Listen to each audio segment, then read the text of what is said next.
தமிழ் உலகு வலைக்காட்சி நேயர்கள் அனைவருக்கும் என் வணக்கங்களை தெரிவித்துக் கொள்கிறேன்.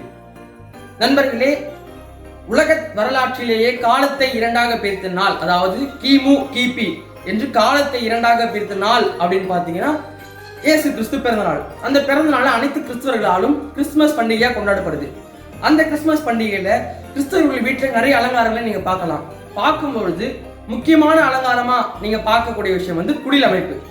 அந்த குடில் அமைப்பு எதுக்காக வைக்கிறாங்க, ஏன் அந்த கலாச்சாரம், ஏன் அந்த பண்பாடு கிறிஸ்துவர்களுக்கு இருக்குன்னு நீங்க உங்க மனசுல நிறைய கேள்விகள் இருக்கலாம். அந்த கேள்விகளை எனக்கு தெரிஞ்ச சில பல கருத்துக்களை உங்க கூட நான் பகிர்ந்துக்க போறேன். வாங்க எங்க வீட்டில் நாங்க வச்சு ஒரு சின்ன குடில் அமைப்பை பற்றி பார்க்கலாம். நண்பர்களே, இதுதான் எங்கள் வீட்டில் நாங்கள் சின்னதாக வச்சிருக்க ஒரு சின்ன குடில் அமைப்பு. இந்த குடில் அமைப்பு பார்த்தீங்கன்னா இத்தாலியில் உள்ள நாப்லிஸ் நகரத்தில் தான் 1920களில் முதல் முறையாக கிறிஸ்மஸ் குடில் அமைப்பது என்பது ஆரம்பித்திருக்கிறது. இதன் பின்னரே உலகெங்கும் கிறிஸ்மஸ் குடில் அமைக்கும் வழக்கம் ஏற்பட்டுள்ளது.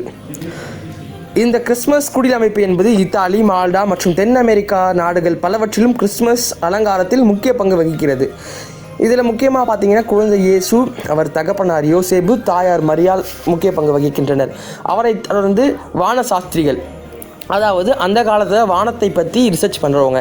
வானசாஸ்திரிகளுக்கு திடீர்னு வானத்தில் ஒரு மிகப்பெரிய நட்சத்திரம் தோன்றுச்சு. அந்த நட்சத்திரத்தை பற்றி இவங்க ஆராயும் போது அந்த நட்சத்திரம் பூமியில் பிறந்த ஒரு தெய்வ குழந்தையை குறிக்கிறதுன்னு அவங்க யோசிச்சுட்டு இருக்கும் போது அந்த நட்சத்திரம் நகரத் தொடங்கியது. அது ஏரோது ராஜாவின் மாளிகைக்கு மேலே நின்றதால அவங்க போய் ஏரோது ராஜா கேட்டாங்க, இங்கே ஒரு குழந்தை பிறந்திருக்கான்னு. அவர்கள் இல்லை என்று மறுத்ததுனால மறுநாள் அந்த நட்சத்திரம் தொடர்ந்து நகர்ந்தது. அதை தொடர்ந்து வானசாஸ்திரிகள் பயணித்தாங்க. கடைசியில் அது பெத்லகேமில் ஒரு மாட்டுத் தொழுவத்தில் பிறந்த குழந்தை இயேசுவை நேராக வந்து நின்று அந்த ஒளி அவர் மேலே படுற மாதிரி இருந்ததுனால அவர்களால் முடிந்த பரிசு பொருட்கள், தங்கம், வெள்ளி, தூபவர்க்கம் அதை கொடுத்துட்டு அந்த குழந்தைய மரியாதை செஞ்சுட்டு போனாங்க. அப்படி வானசாஸ்திரிகளை தொடர்ந்து ஆட்டு மேய்ப்பர்கள். வனாந்தரத்தில் ஆடுகளை ஒன்றாக திரட்டி அவற்றிற்கு பாதுகாப்பு கொடுப்பவர்கள் தான் ஆட்டு மேய்ப்பர்கள், ஆட்டு மந்தையை வைத்திருப்பவர்கள். அப்போ திடீர்னு வானத்தில் ஒரு மிகப்பெரிய வெளிச்சம் தோன்றதுனால எல்லாம் பயந்தாங்க, மேய்ப்பர்கள் எல்லாம். அப்போ டக்குன்னு ஒரு வாய்ஸ், பயப்படாதே இருங்கள், எல்லா மக்களுக்கும் நற்செய்தி அறிவிக்க வந்திருக்கிறேன்.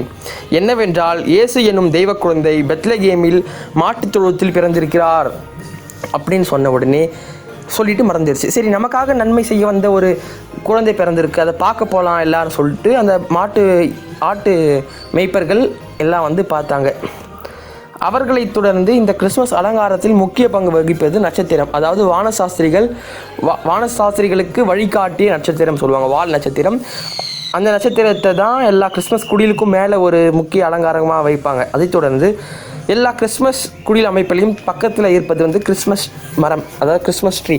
அது எதுக்கு வைப்பாங்கன்னு பார்த்தீங்கன்னா, இந்த கிறிஸ்மஸ் ட்ரீ மாதிரியே வாழ்க்கையும் வளமாக செழிப்பாக இருப்பதற்காகவும், அந்த கிறிஸ்மஸ் ட்ரீயில் இருக்க அலங்காரங்கள் போல வாழ்க்கையும் பல அலங்காரங்களாக மகிழ்ச்சியாக காணப்பட வேண்டும் என்பதை ஒரு கருத்தாக கொண்டு அந்த கிறிஸ்மஸ் ட்ரீ சுற்றிலும் அதில் எல்லாத்தையும் வைக்கிறாங்க. இப்போ எங்கள் வீட்டில் நாங்கள் வச்ச சின்ன குடிகளை பற்றி பார்த்தோம்.